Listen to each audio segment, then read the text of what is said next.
Started recording. So I need to go into my math lab and change the due date for quadratic equations. So as you probably all heard, school is happening remotely today and it's closed tomorrow. So that means this assignment needs to get pushed back to at least Wednesday, as well as the quiz as well. So these should be the 16th and the 17th. I'll do that right after class. But besides for that, that's pretty much the only consequence of the closure and or other effects based off of the incoming hurricane.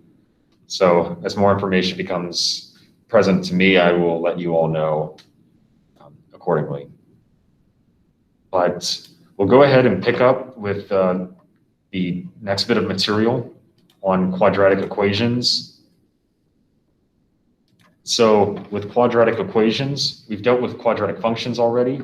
Quadratic equations are equations of the form ax squared plus bx plus c is equal to 0. So these are things that you should probably be familiar with already.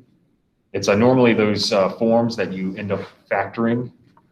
And that's pretty much what this whole section is about. It's a glorified section on factoring, on how to factor. And additionally, we talk about the quadratic formula in this section as well. It's ultimately solutions or methods for solving quadratic equations. And so with factoring, you can either factor, well, there's a bunch of different ways of factoring, and you might have learned a method in high school. I'm just going to use the AC method for the more complicated quadratics. But when there's a leading number of just 1, it's just the standard find two numbers that multiply to give you the last number and add together to give you the middle number. So stuff all from high school, and we're going to review all of that. So these are kind of prerequisite ideas. So I wanted to just talk about the AC method right fast, just to make sure everyone's on board with it. So you would use the AC method on, say, a quadratic like this, whenever, mainly the motivation is whenever the leading number is greater than 1. The leading number is greater than 1, that would motivate us to use the AC method. And I sort of facilitate the steps out here of parts 1 through 4. So multiply the leading number to the constant term to get the AC term. So AC is a derivation of the nomenclature of A, B, and C for any given quadratic in standard form.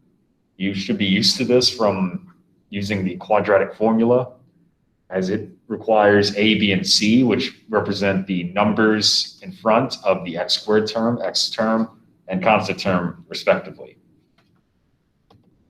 So for part 1, the AC term itself, it's just 8 times -9. It's A times C. That's all it is, which is -72.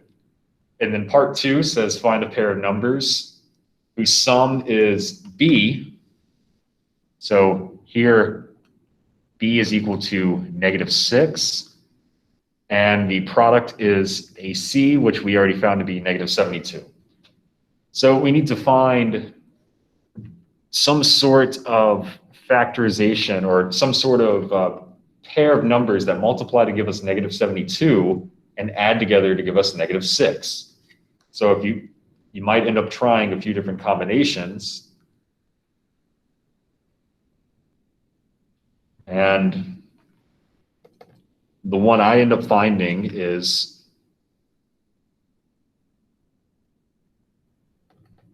(6) and -12. Now, there's no real streamlined way of doing this. It's really more so of a guess and check, but you just have to find two numbers that, well, mainly that multiply to give you -72, and then from there you ask yourself, all right, do they add together to give you B is equal to -6? And the pair that I found do exactly that. So that is the pair.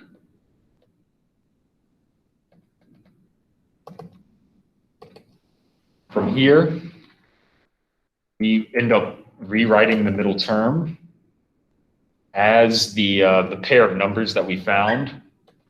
So the equation that we had, so the middle term is the negative 6x. We end up rewriting that with the pair of numbers that we found. So we found a positive 6. You have to keep the x. And then we found a minus 12, still with an x. So the middle term has now been rewritten. Oops. Plus 6x. So the middle term has now been replaced with plus 6x minus 12x. That is the pair of numbers from the previous part. And then from there, we are going to factor by grouping. And what that means is the first two terms are grouped together, and the second two terms are grouped together. And what you're doing is you're factoring out what these groups have in common. So for the first two terms, they both seem to have a 2x in common. And for the next two terms, they both seem to have a negative 3 in common. So we can go ahead and factor those out from the individual groups. So when you factor out 2x, what that leaves you is 4x plus 3. Then we're factoring out a negative 3, which will flip all the signs. So then that would be 4x plus 3. And so now we see that as what should happen, this should happen with the AC method. There should be that repetition. And that repetition will give you part of your new factored or your final factored form, 4x plus 3. And then the other part will be the numbers that were left over on the outsides. That would give you your other factorization.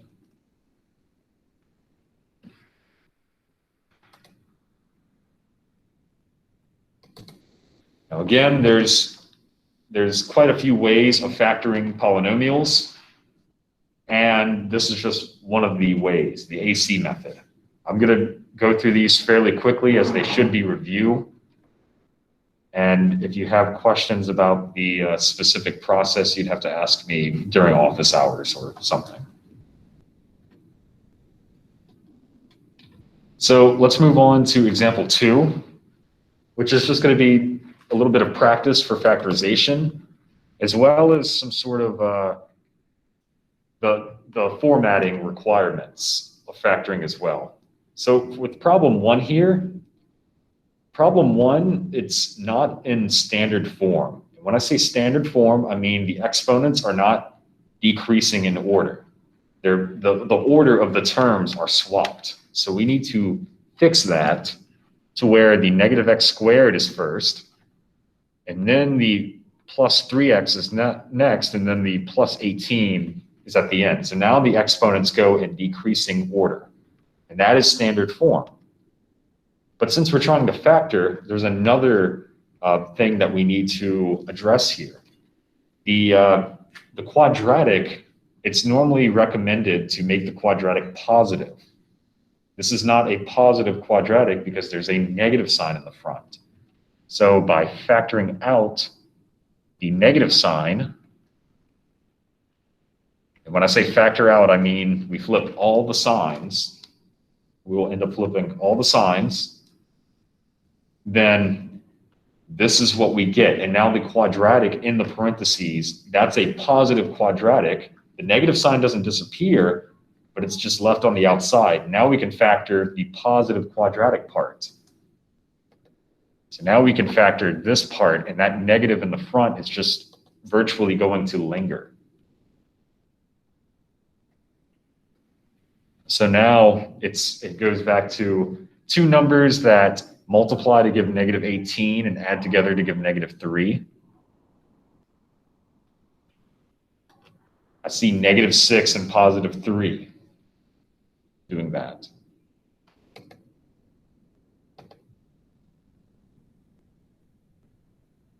And so this would be the final factored form. We're not solving for anything. We're not setting anything equal to 0 quite yet. It just wants us to find the factored form. It's saying you don't have to give that much information quite yet. We will be solving in the next grouping of problems. And so for the next part as well, it's sort of the same idea. It is not in standard form. The terms are rearranged. So we want to fix that rearrangement to where the highest exponent goes first, and then we slowly decrease an exponent. But there's only a 27, so that's what we leave. And again, it is not, it is a negative quadratic, which means we want to rewrite it as a positive quadratic, because a positive quadratic would be much easier to solve for. But not only do they have, not only do we factor out a negative, like we did before, it just so happens that they both have a 3 in common. So we can go ahead and factor out a -3. And when we do that, we are left with x² minus 9. Because we are dividing out a -3 from all these terms. If you want to verify that you factored out correctly, you can always distribute the -3 back in, and you should end up right back where you started. If you're not able to do that, then you factored out incorrectly. But the part in the parentheses here, that is a difference of 2 squares. That is something you need to know. And the factorization for that is clear. A difference of 2 squares, it's x plus the square root of 9, which is 3, x minus the square root of 9, which is 3. And this would be the final factored form.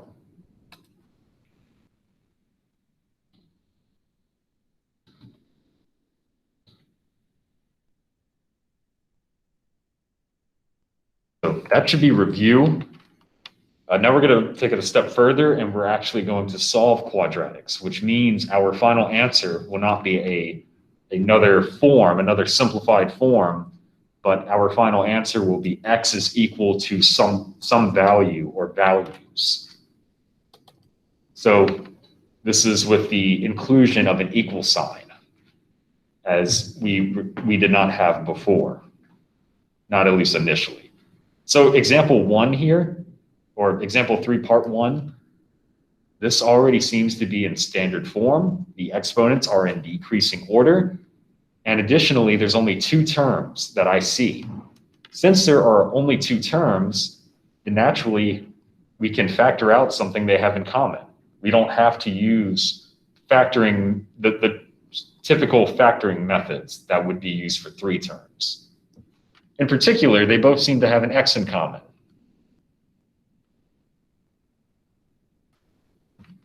So you could factor out the common x. And this is already factored.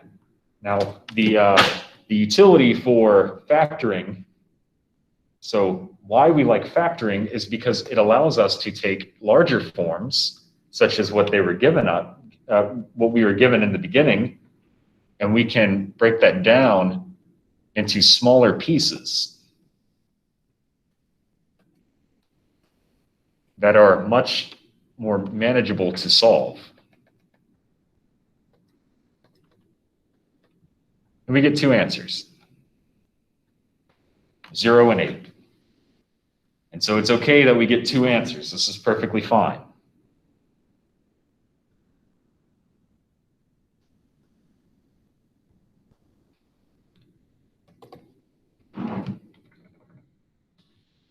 So we move on to problem 2, which is not as simple, because now there are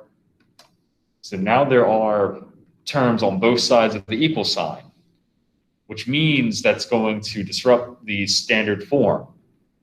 One of the things we need to do in order to factor correctly is all the terms need to be on the same side. So naturally we need to subtract 12x on both sides.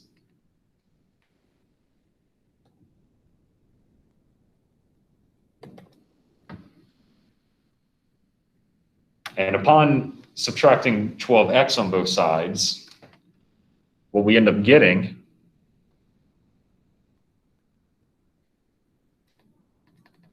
and notice I wrote it in that very specific form. I put the negative 12x in the middle so I can do two things at once. Not only can I get all the terms on the same side of the equal sign, but I can also go ahead and put this in standard form. And so now it is in standard form because all of the exponents are in decreasing order. And so now we can go ahead and factor this. So it's three terms, they don't have anything in common, so there's nothing to factor out. So we will just have to factor using the AC method. So it seems like AC in this problem. Remember AC, so A is 4, C is 9, B is negative 12. AC seems to be 4 times 9, which is 36. And we need to find a factorization of 36 that adds together to be negative 12.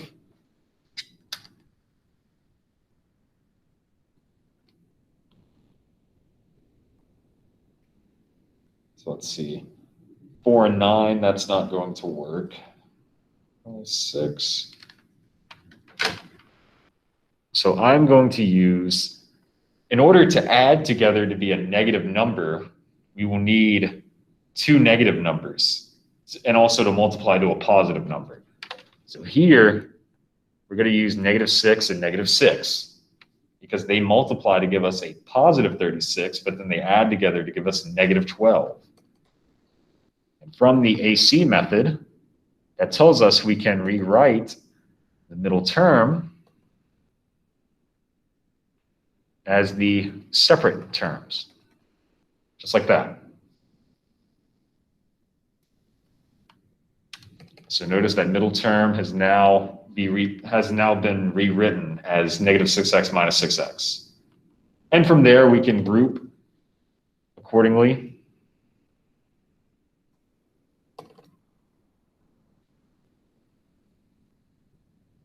And for the first grouping of terms, they both have a 2x in common.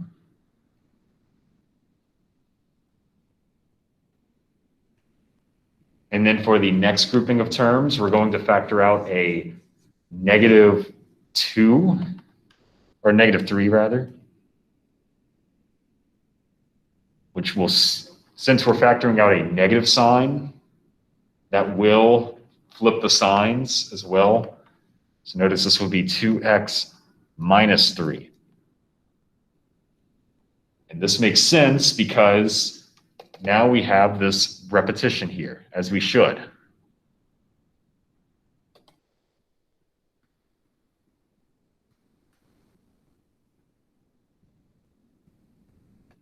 So that repetition gives us one of the factors, and then the numbers on the outside gives us the other factor.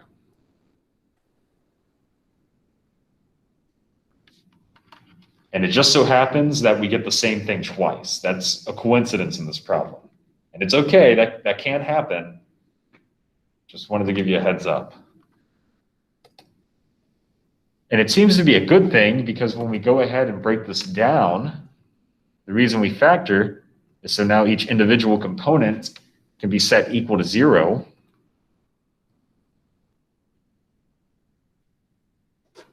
There's only one component we have to worry about because we would get the same answer from both of them.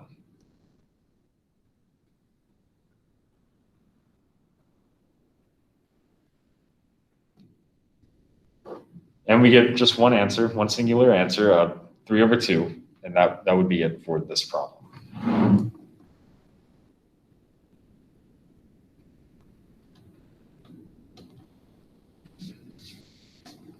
Problems 3 and 4, they step up the algebra a bit more by imposing fractions. So this is a little bit of an extension from stuff we did in the previous section.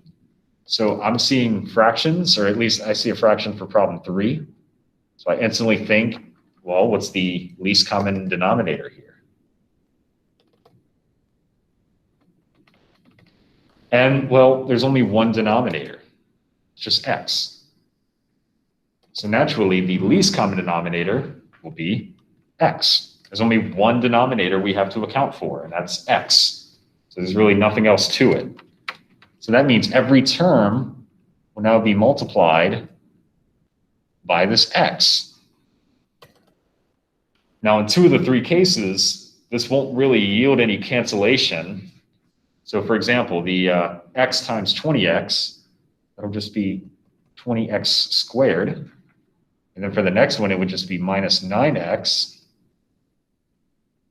The final one yields a cancellation. And we're just equal to 20.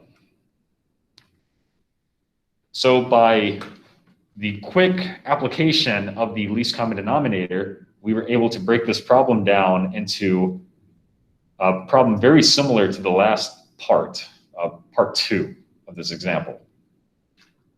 And the similarity lies in the fact that now all we have to do is subtract 20 on both sides.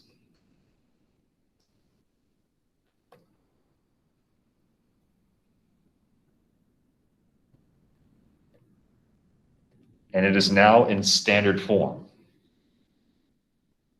So with standard form, you can go ahead and use, well, in this case, the AC method.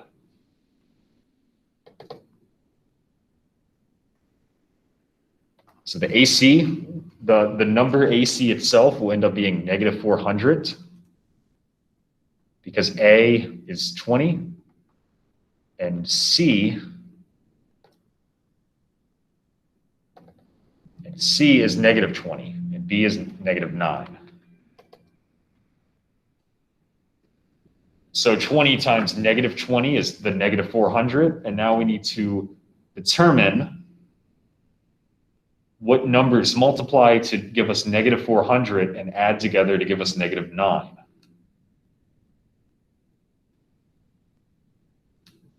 So let's see, negative 400 divided by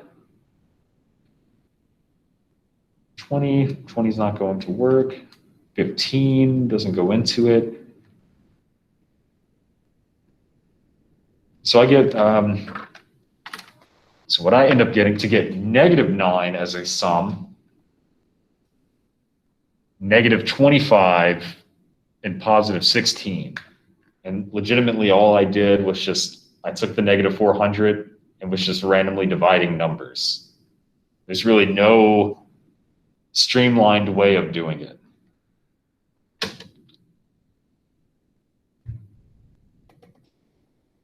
But once you find this pairing of numbers,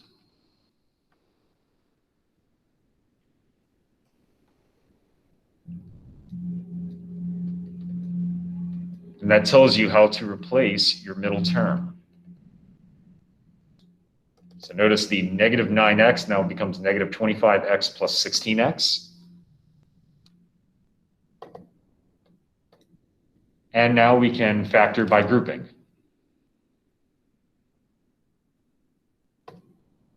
So we have this group, 20x squared minus 25x. They both seem to have a 5x in common. So then that would be 4x minus 5. And then for the 16x minus 20, they both seem to have a 4 in common.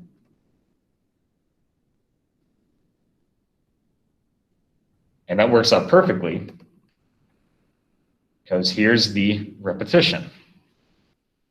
4x minus 5 in both cases. So that tells us one of the factors.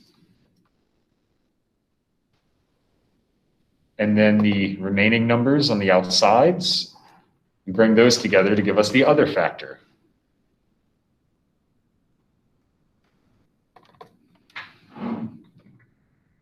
And from here, we can split both of them up. The utility of having a factored form is that each individual part can be solved instead of the one conglomerate piece. We end up getting that x is 5 over 4 for the first one and negative 4 over 5 for the second one.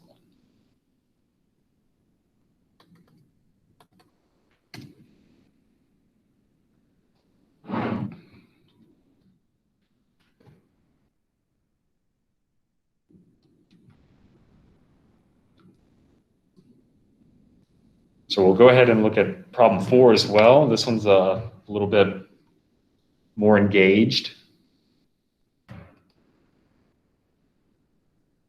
I see fractions, so I instantly think least common denominator. What are the denominators? X minus 4, x, and x times x minus 4. So naturally, I need a least common denominator that takes care of every component. My least common denominator needs to take care of x's, and it also needs to take care of x minus 4's. So that's how I build the least common denominator accordingly.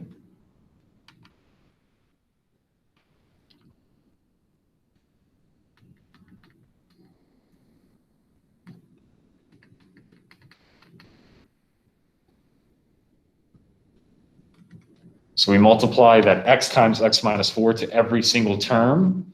And there's going to be a considerable amount of cancellation. So the x minus 4's cancel over here. And what we seem to be left with is 11x, x minus 3.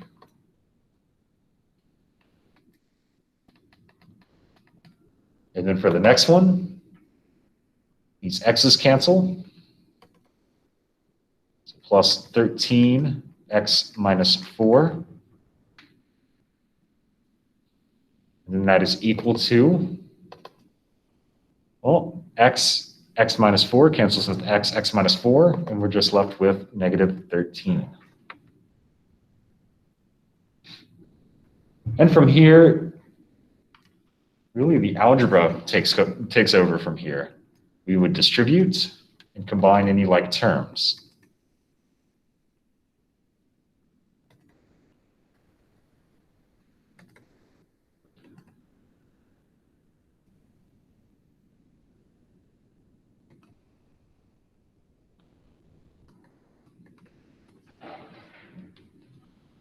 So there are like terms in the middle here. And you can also move the negative 13 over to make it positive 13. And then that sum would be negative 39.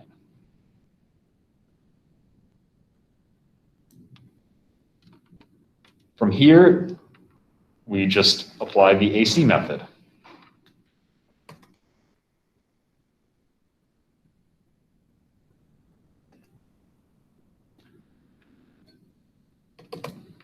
So here we have A for 11, B is negative 20, and C as negative 39. So AC here will be 11 times negative 39. So what is that, 429? So this will be, so 11 times negative 39 will be negative 429. And we need to find two numbers that multiply to give us 429 and add to give us negative 20.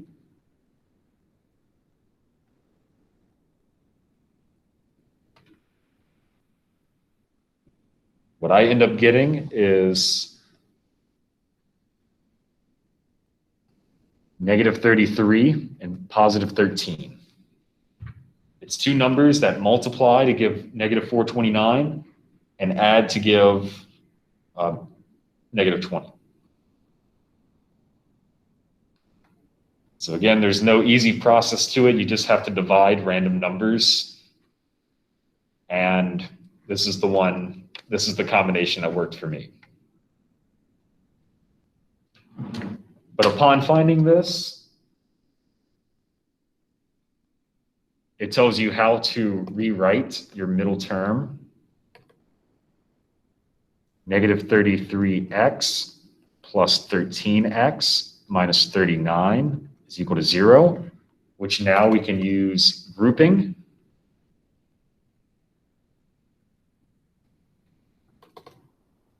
For the first one, they both have 11x in common. Oops, not that. So they both have an 11x in common. So when you take out 11x from 11x squared, you're just left with an x. And then for this one, you're just left with a 3. So you're anticipating that you should have an x minus 3 for the next one as well. So for the next one, the 13x minus 39, they both seem to have a 13 in common. So you could factor out a 13. And 13 goes into 39 3 times. So it does work out nicely.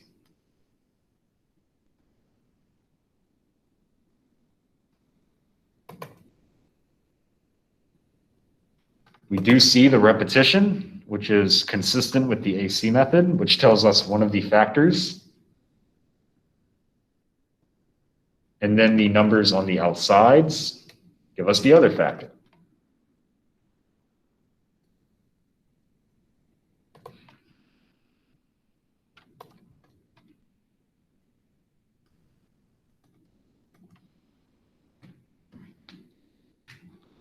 And so from here, each part can be broken down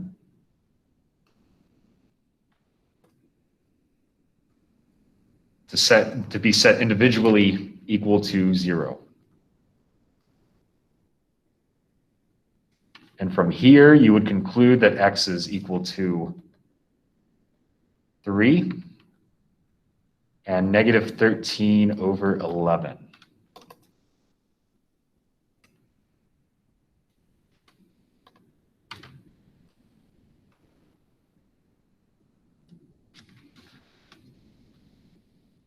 So that's definitely the hardcore problem for the factorization problems.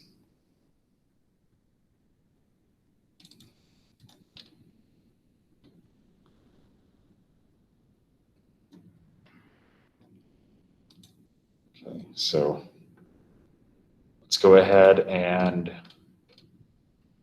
move on to the square root method. The square root method, it's a method you can use in a specific circumstance. Ultimately, what it says, what this method equates to is the plus or minus that you add whenever you induce a square root symbol. So for part 1 here, if you have x squared is equal to 144, then by taking the square root of both sides, you would induce a plus or minus. So the square root and the square would cancel on the x,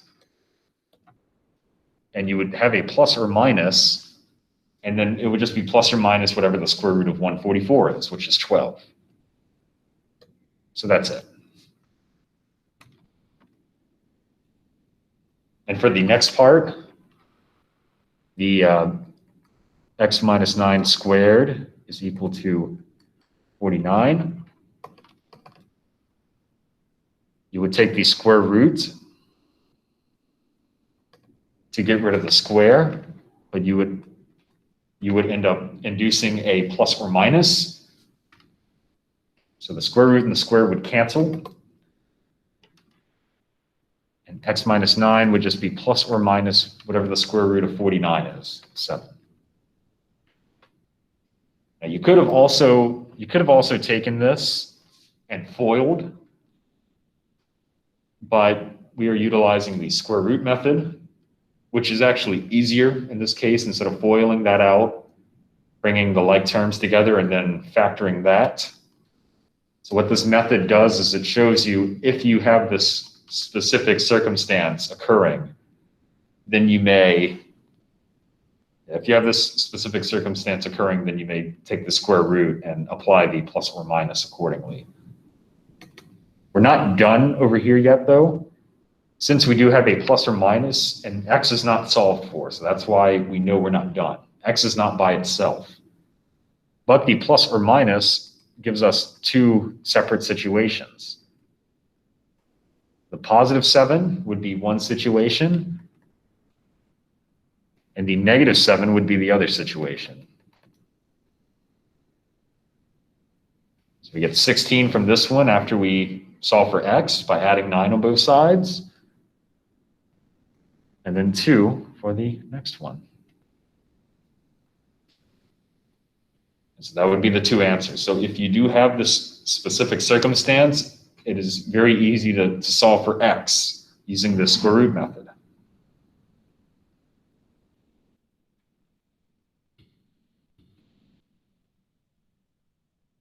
We will go ahead and, so we're moving on to the quadratic formula now. But before we start talking about the quadratic formula, we're going to talk about radicals, simplifying radicals. And so whenever I say radicals, just means square root. Because with the quadratic formula, you may or may not be aware, in fact, you might see it at the bottom of my screen, that it has the square root symbol. And because we are dealing with MyMathLab, well, MyMathLab is very picky. So we will have to utilize the square root accordingly. And that means we will need to know how to simplify square root expressions. So I wanted to take 2 problems right fast to explain how you can simplify radicals. So if you have a number like the square root of 72, normally what I like to do is take the 72 off to the side and determine its factor tree.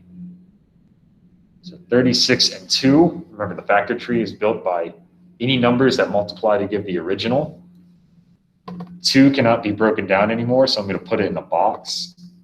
36, we can break that down as 6 times 6, which is 3 times 2, and again, 3 times 2. And we can put all of these numbers in a box because they cannot be broken down anymore.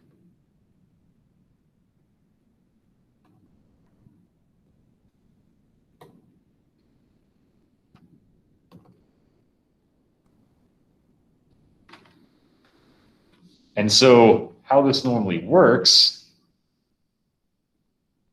is if there are any pairs of numbers, so if there's a pair of 2s, then 1 2 gets to come outside of the square root. There's a pair of 3s, which means 1 3 gets to come outside and join the 2, provided it's via multiplication. And now there's 1 2 left over, and that is stuck underneath the square root. So that would be 6 square root of 2. And so we can apply the same process to the square root of 240 as well as the square root of any other number. So 240, its factor tree could consist of 24 and 10. And then we could break down 24 as 6 and 4, which is 2 and 3. 4 is 2 and 2. 10 is 5 and 2. And so for each one of these spots that we end at, we can go ahead and box them in. They cannot be broken down anymore.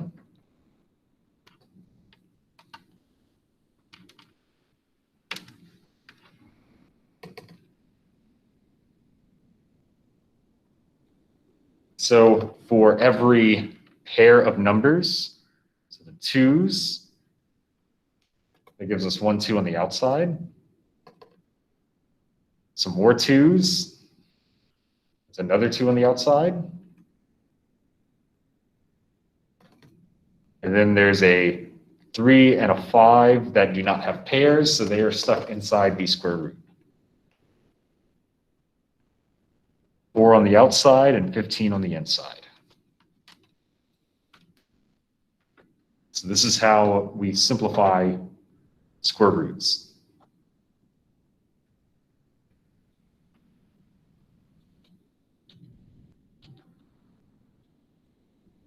And this is helpful because this helps us simplify radicals within the quadratic formula.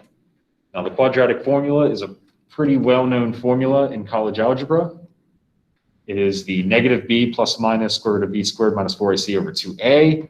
This is a formula you might or might not have used in high school. If not, here it is. And the quadratic formula is a foolproof way of finding the solutions for a given quadratic. It helps you find the solutions for any given quadratic. And so the factoring methods that we talked about before, not every quadratic will factor. Not everyone will factor. Sometimes it will be impossible, such as problem 1 here. There will not be two numbers that multiply to -9 that add up to give +2. So instead, we would have to use the quadratic formula. It works every time. The only issue is some people don't like the implementation of it. It's a clunky formula. Some people don't put it in their calculator correctly, and it leads to more problems for some people. So let's look at its application. So example 6 says use the quadratic formula to find real solutions for the following quadratics. So as I mentioned before, this problem here, problem 1, does not have a factorization to it. You will not find two numbers that multiply to give you -9 and add together to give you +2. So instead, what you end up having to do, well, you have to use the quadratic formula.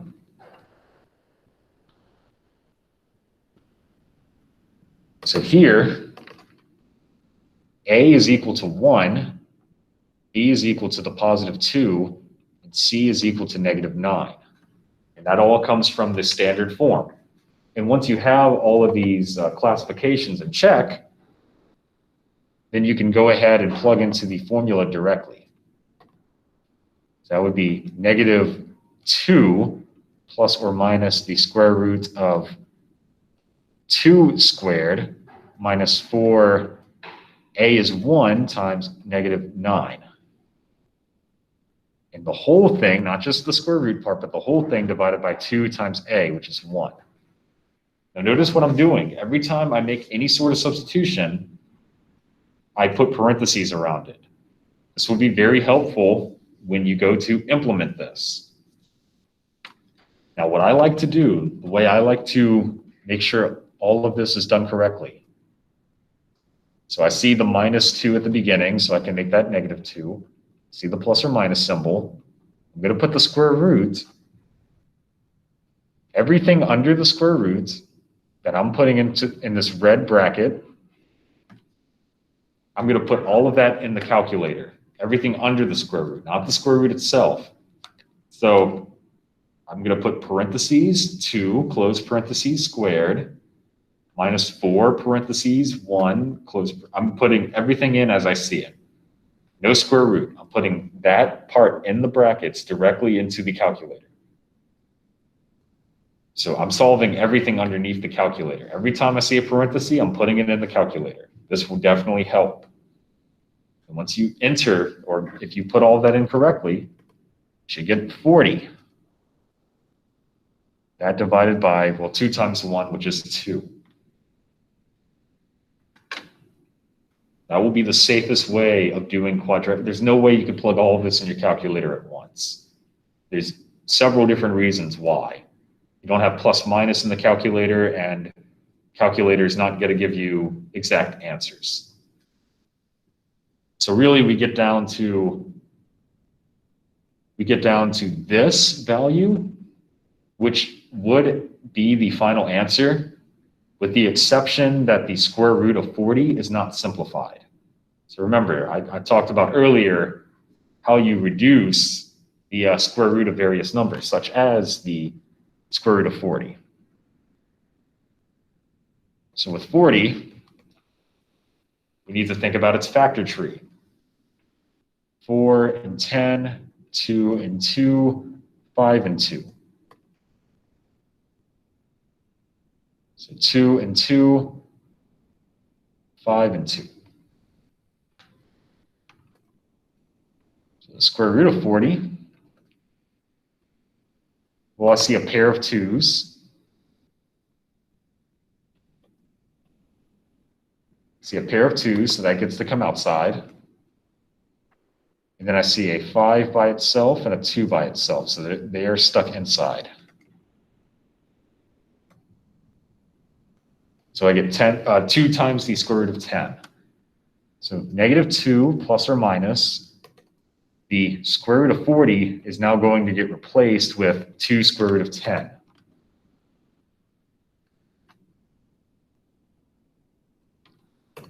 And since they all have a 2 in common,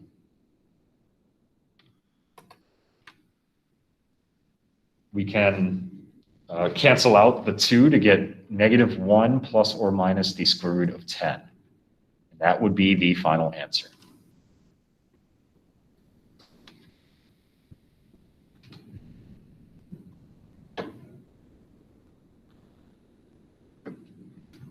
So for part 2 over here, we're going to do this problem very similarly. A is equal to 6, B is equal to -1, and C is equal to 8. We can go ahead and put that into the quadratic formula directly.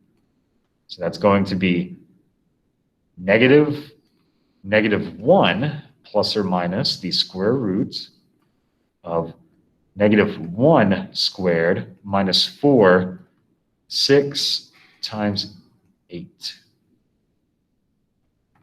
All of this divided by 2 times 6. So that's just simply plugging everything in. Notice every time I substitute a number in, I put parentheses around it. We can go ahead and clean this up a little bit. Minus -1 is +1, plus or minus the square root of, and as I said before, everything under the square root, I'm going to put everything under the square root in parentheses, or in the calculator.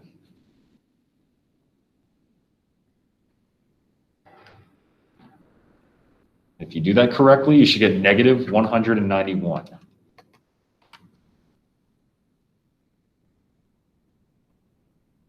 And 2 times 6 in the denominator is 12. Now what's interesting here is that we have a negative underneath the square root. That's not good. We cannot have a negative under the square root. So we get no solutions. And that's the answer.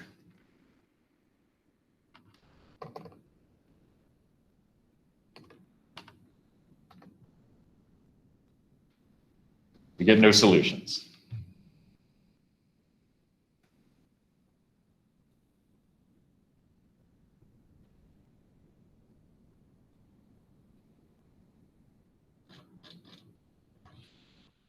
All right, so that's why it's very important that you plug in appropriately. You should get no solutions here.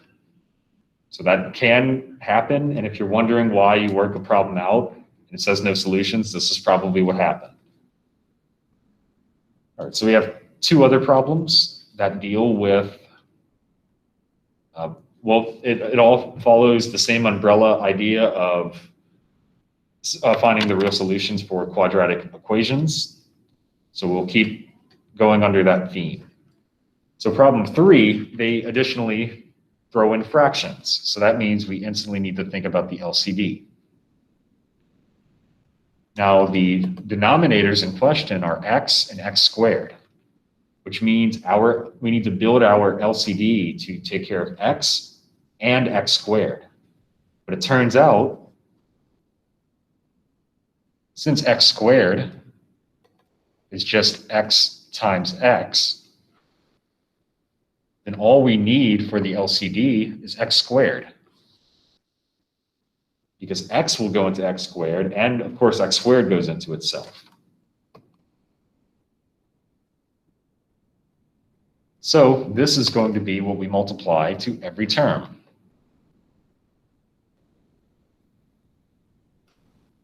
So we multiply x squared to every term. Now 8 times x squared is just 8x squared minus, here we have an x that cancels with one of the x's, and we get minus 1x, or just negative x. And then finally, x squared cancels with x squared, and we get minus 6. So if you cancel out everything correctly, you would get exactly this here. The problem has us go on to solve this using the quadratic formula, which we can go ahead and apply now. So we have A is 8.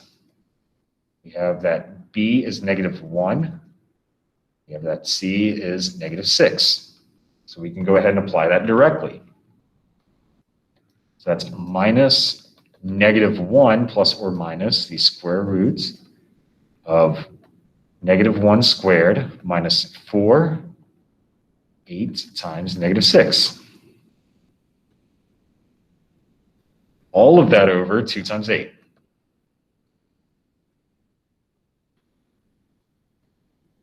And from here, we can go ahead and clean it up a little bit. That would be 1 plus or minus the square root. Again, everything under the square root, I will go ahead and put this directly into the calculator with parentheses and all. So parenthesis, -1 squared minus 4 times 8 times -6. If you do all that correctly, you should get 193.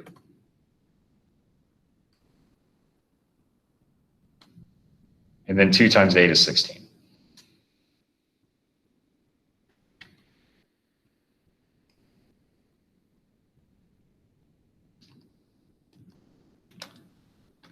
And this will actually end up being your final answer.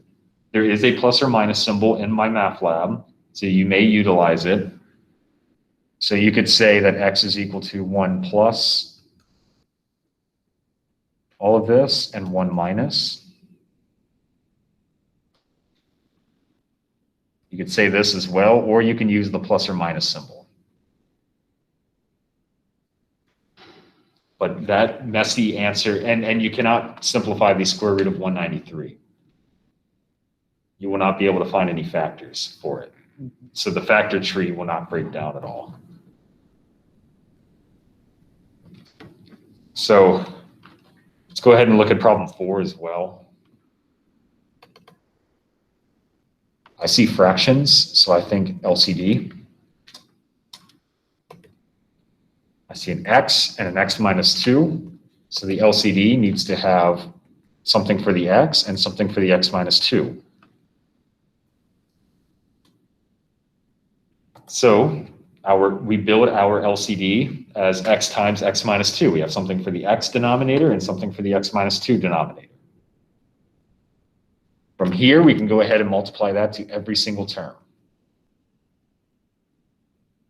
So x times x minus 2, and then x times x minus 2. Now the cancellations we get are as follows. For the first fraction, the x minus 2's will cancel, and we are left with an x and a 3x, which would give us 3x squared. The x's cancel for the second one, and we are just simply left with plus 1 times x minus 2, or just x minus 2. And then finally, we have 4x times x minus 2. And for this rightmost term, we can go ahead and distribute.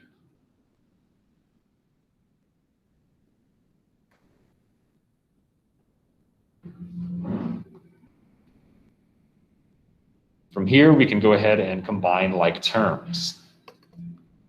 So let's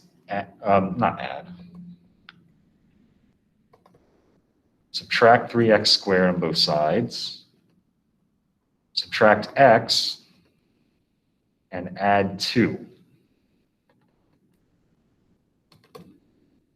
So we're moving everything over to the right. So that would be x squared minus 9x plus 2. From here, we can go ahead and, so we will not be able to factor this because there will not be any numbers that multiply to 2 and add together to give us -9. So we will have to use the quadratic formula. So A is 1, B is -9, C is 2. So that would be minus -9 plus or minus the square root of -9 squared minus 4 times 1 times 2. All of this divided by 2 times 1.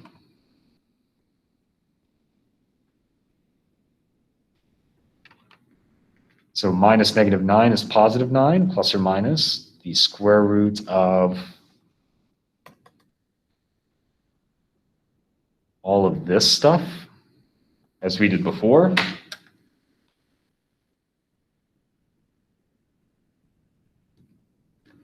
We get 73. And then that divided by 2 times 1, which is 2.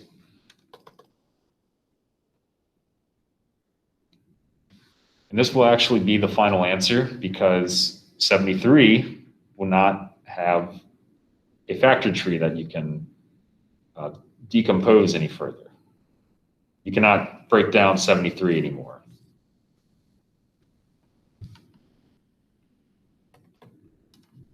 In fact, I'll put this answer up here.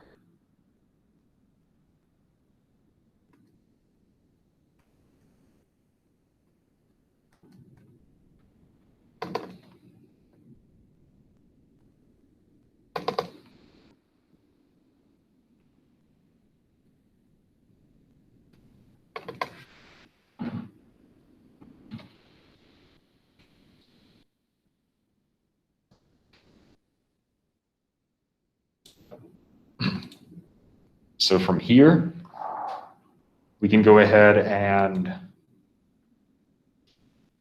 move on to example 7, which says use any method. Using any method, find the real solutions. So some problems, they will not give you the context. And from there, you will have to try to figure out which method to use. Now remember, the quadratic formula always works.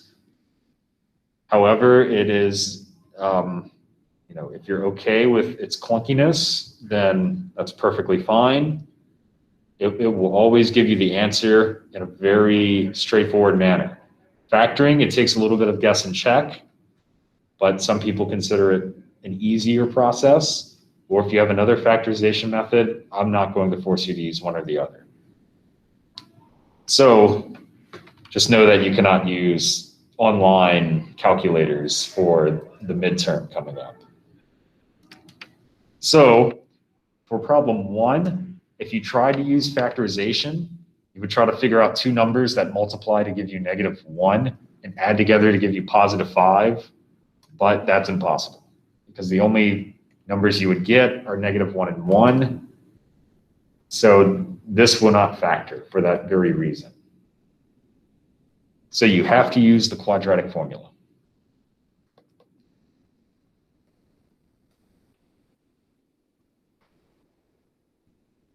Which says, well, A is 1, B is 5, and C is -1.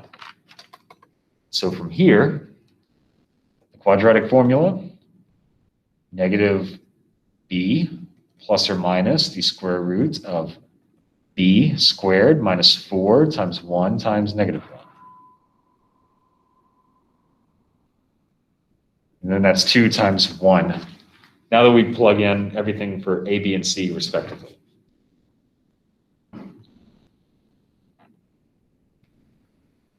So we can clean this up a little bit. That's going to be -5 plus or minus the square root of everything underneath the square root symbol here. Go ahead and plug that in the calculator.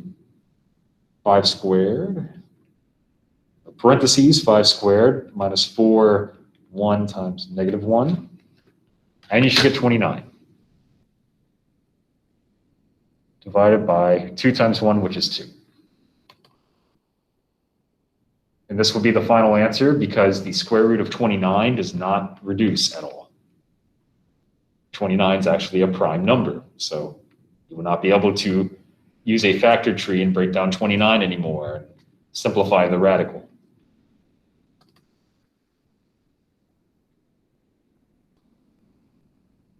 For problem 2, we do have, so there's a lot going on for problem 2. I do see a fraction, which instantly makes me think of the LCD. Now, one thing to notice, and we noticed this in the previous section as well, it's good to have the denominators factored if we can. Notice this in the last section. It's going to be the same thing here. It's better to have denominators factored. So what is the factorization of x squared minus 4x minus 5? Well, it's going to end up being x minus 5 times x plus 1. And that sort of makes sense, at least where those numbers are coming from, because it matches up the other two, it matches up with the other two denominators from the other two fractions. So when we build the LCD, we need a part to take care of the x minus 5s, and we need something to take care of the x plus 1s. Let me try writing that a little bit better.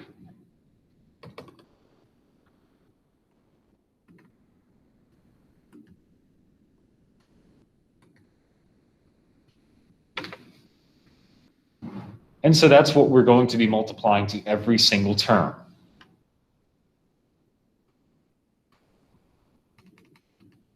So we multiply to that term and this term. And we multiply it to this term as well. The first term, the x minus 5s cancel, and we're left with x plus 1 times x.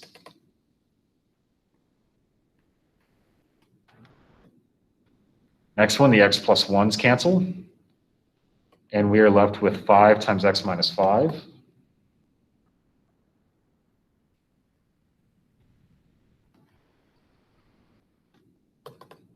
And then finally, the x minus 5 and x plus 1s cancel. We are left with what says 29x minus 1. So there's a lot of cancellation that really works in our favor, and we get exactly this here. So now we can go ahead and distribute. So that will be x squared plus x plus 5x minus 25 is equal to 29x minus 1. And we can go ahead and combine any like terms we may see. So x squared plus 6x minus 25 is equal to 29x minus 1. So we can go ahead and subtract 29x and add 1 on both sides.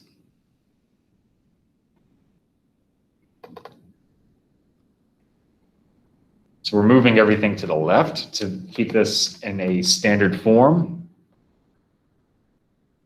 So that would be x squared and 6x minus 29x.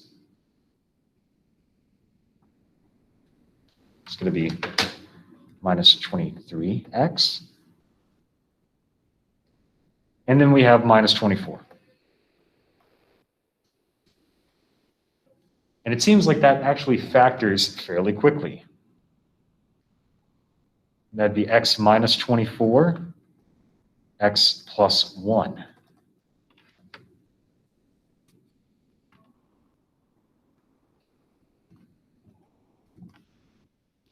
And it seems like we get positive 24 from the first one, and then we get negative 1 from the second one.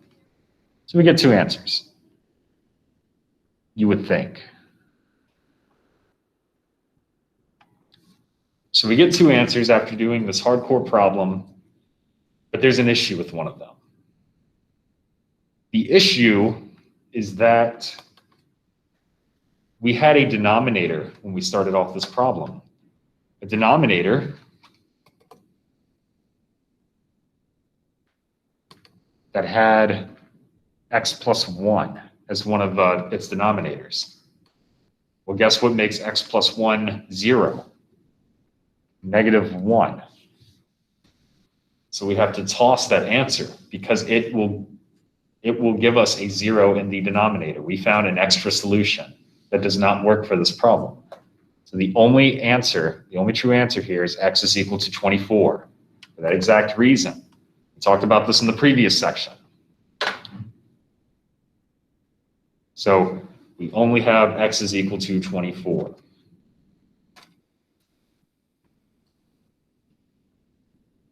But that's probably the most hardcore problem in this homework set. Let's move on to some example or some application problems rather. So it mentions something about a rectangular parking lot. So if anything, let's think of a rectangle.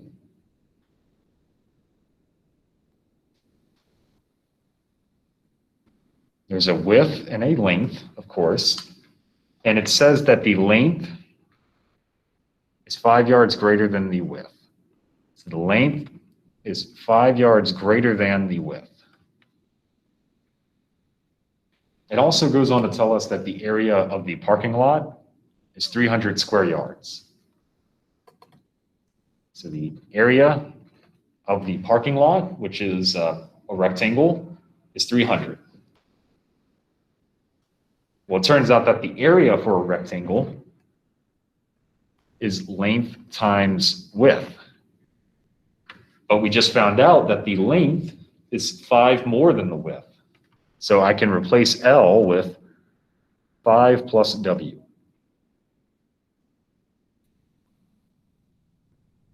So all together, what we now have, the area is 300, and that is equal to 5 plus W times W.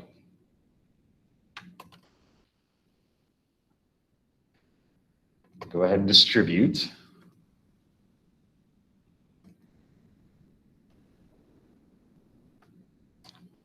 And so it's a quadratic that we need to put into standard form and factor.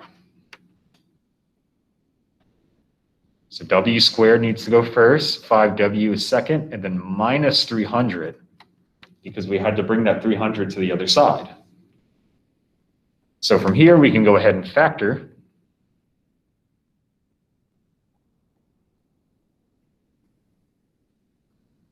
So what multiplies to give us 300 and adds together to give us 5?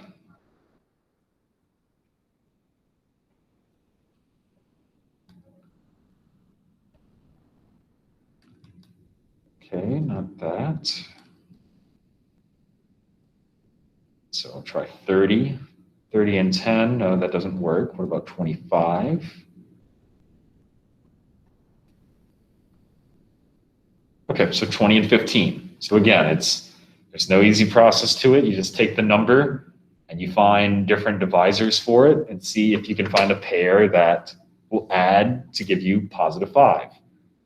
In particular, I found 20 and 15, which I will use positive 20 and negative 15.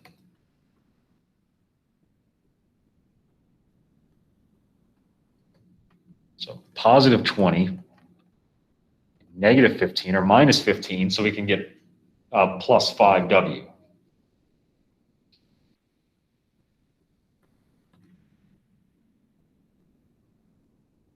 So here we get negative 20 and 15 for the width. Now, since this is an application problem, it doesn't make sense to have negative width. So we're going to toss negative 20, and it's just 15 for the width. The length is just 5 more than the width, which is 20. So that would be the 2 dimensions.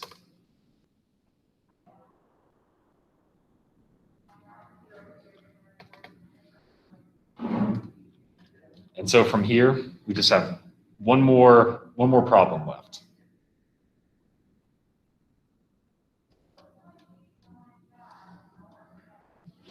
So for example 9 down here, we're thinking about a ball that's being thrown from the top of a building that's 96 feet tall. And they give us, at the very end of it, an equation, a quadratic equation. Now what they're asking is, after how many seconds does the ball strike the ground? Well, we're looking for time, and they're giving us, really what they're doing is they're giving us the distance. When the ball strikes the ground, what distance is that from the ground? That might not make too much sense. That's a distance of 0. So when it says strike the ground, what it's doing is it's telling you that S is 0. The distance from the ground is 0. So don't think S is seconds. S is time, which is seconds, and S is the distance. So they're telling us that S is 0, and they want us to solve for T. So in other words, they're telling us to set this quadratic equation up here equal to 0. In other words, they want us to factor and solve this quadratic. So I'm going to put this in standard form naturally.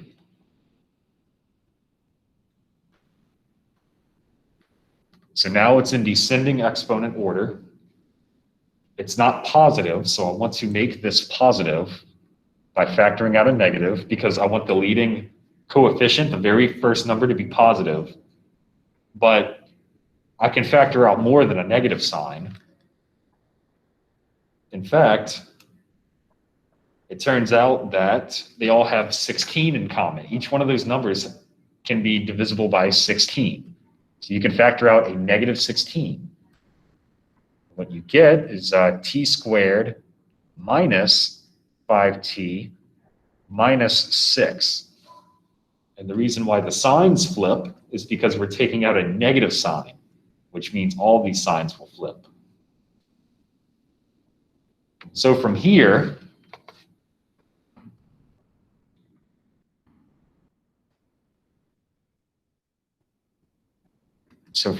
now we have 0 is equal to negative 16 t squared minus 5t minus 6. We can divide both sides by negative 16 and just get rid of it entirely.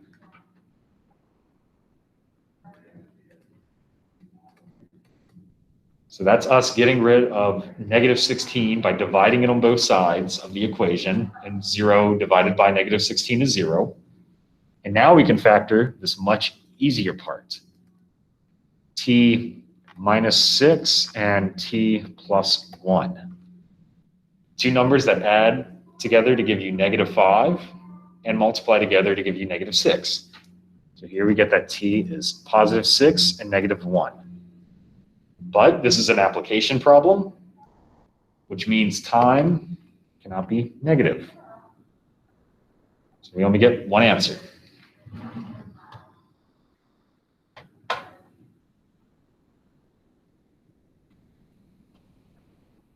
Finally, for part B, and to conclude the section, after how many seconds does it take for the ball to pass the top of the building? So we're looking for time again, which means we need to know a distance. Now the distance that they give us past the top of the building. So how high up off the ground is the top of the building? It's 96. So that's what they're giving us here. So now they're saying instead of 0, set the whole equation equal to 96 instead.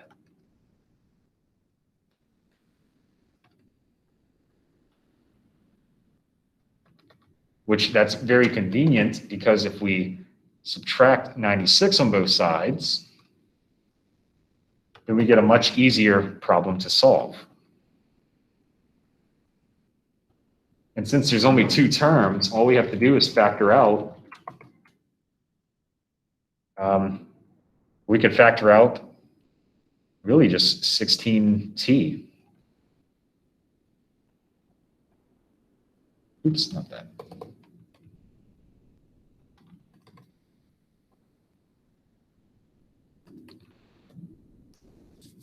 Here we have a factored form.